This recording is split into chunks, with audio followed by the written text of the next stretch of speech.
America అధ్యక్షుడు Donald Trump తో ఆమీ తూమీ తేల్చుకోవడానికి Tesla company అధినేత ఎలన్ మస్క్ సిద్ధమయ్యాడు. కొంతకాలంగా వీరిద్దరి మధ్య కోల్డ్ వార్ కూడా నడుస్తుంది. చివరకు ట్రంప్ కు వ్యతిరేకంగా స్వతంత్రంగా రాజకీయ పార్టీ పెట్టడానికి కూడా ఎలన్ మస్క్ రెడీ అయ్యారు. ఎలన్ మస్క్ ప్రయత్నాలు సక్సెస్ అవుతాయా? అసలు అమెరికాలో పార్టీకి మరో పొలిటికల్ స్పేస్ ఉందా? Watch the story.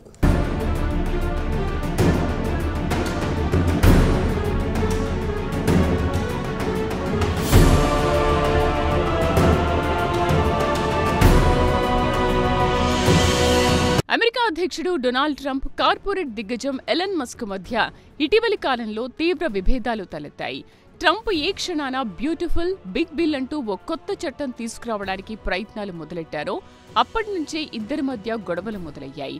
అమెరికా అధ్యక్షుడిగా రెండోసారి ట్రంప్ బాధ్యతలు చేపట్టాక department of government efficiency DOGE పేరుతో ఒక సంస్థను ఏర్పాటు చేశారు. దీన్నే సంక్షిప్తంగా డోజ్ అని కూడా అంటారు. పాలనా యంత్రాంగంలో దుబారాను తగ్గించడమే డోజ్ సంస్థ ప్రధాన లక్ష్యం. ఈ నేపథ్యంలో దుబారా తగ్గించడానికి సంబంధించిన ఎలన్ మస్క్ అమెరికా ప్రభుత్వానికి అనేక సూచనలు చేశారు. దాదాపు ఈ సూచనలు అన్నింటినీ ట్రంప్ సర్కార్ ఆమోదించింది.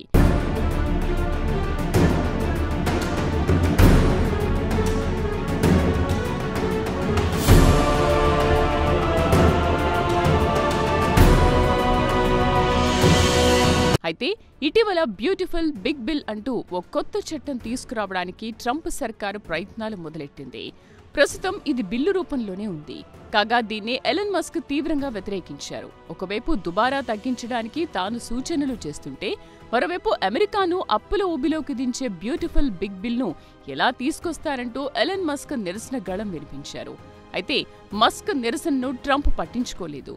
బ్యూటిఫుల్ బిగ్ బిల్ పై ముందుకు పోవడానికే సిద్ధమయ్యారు.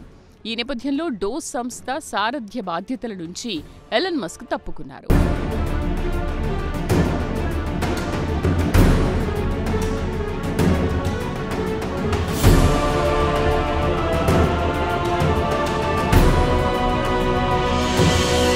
అయితే కథ ఇక్కడితో ఆగలేదు.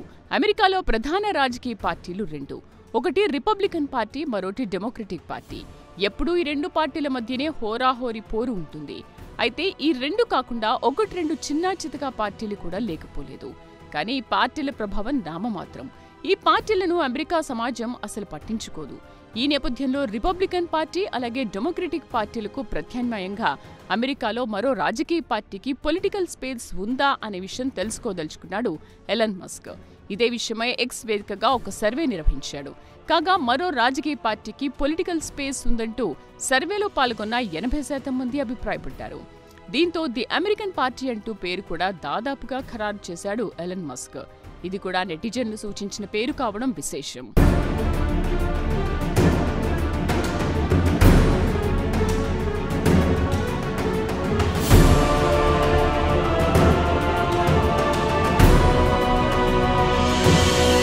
ది అమెరికన్ పార్టీ ప్రస్తుతం హాట్ టాపిక్ గా మారింది.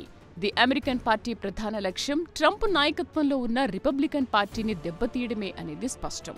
అయితే ది అమెరికన్ పార్టీపై వ్యాఖ్యానించడానికి అధ్యక్షుడు ట్రంప్ అంగీకరించలేదు. ప్రస్తుతం తాను రష్యా ఉక్రెయిన్ యుద్ధం అలాగే గాజా ఇజ్రాయెల్ గొడవల పరిష్కారంలో బిజీగా ఉన్నానని ట్రంప్ పేర్కొన్నారు. అయితే ఎలన్ మస్క్ ను ఇప్పటికీ తానొక మిత్రుడిగానే చూస్తానన్నారు. ఎలన్ మస్క్ ఎక్కడ ఉన్నా బాగుండాలనే తాను కోరుకుంటానన్నారు ట్రంప్.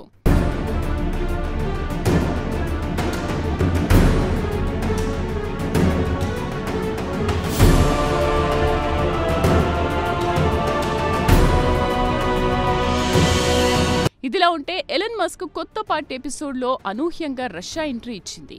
అవసరమైతే ఎలన్ మస్క్ రాజకీయ ఆశ్రయం కల్పించడానికి తాము సిద్ధంగా ఉన్నామని రష్యా పేర్కొంది. ఇదొక విశేషం.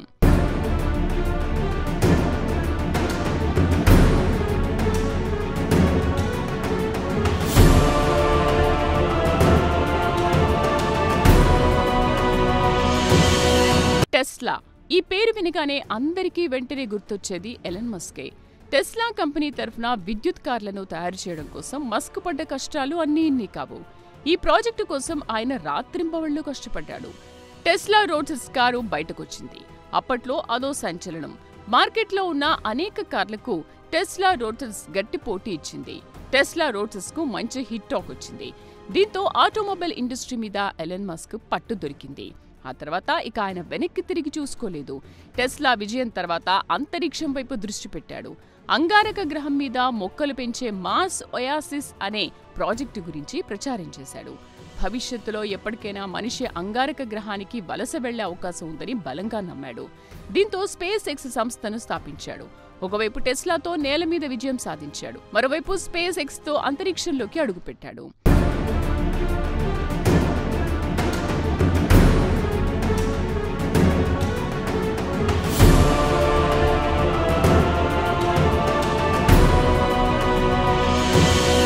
ఎలన్ మస్క్ జీవితం పూలపాన్పు కాదు, ఆయనది ఎత్తుపల్లాల జీవితం. అపజయాల పునాదిపై ఎదిగొచ్చిన కార్పొరేట్ దిగ్గజం ఎలన్ మస్క్.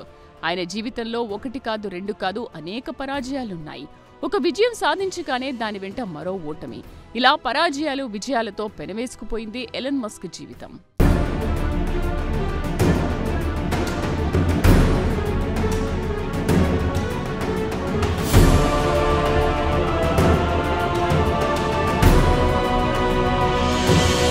అయితే బిజినెస్ లో సక్సెస్ కావడానికి ఒక రాజకీయ నాయకుడిగా విజయం సాధించడానికి చాలా తేడా ఉంది. సక్సెస్ఫుల్ బిజినెస్ పర్సన్ అందరూ రాజకీయాల్లో కూడా విజయం సాధిస్తారు అనడానికి ఆధారాలేమీ లేవు.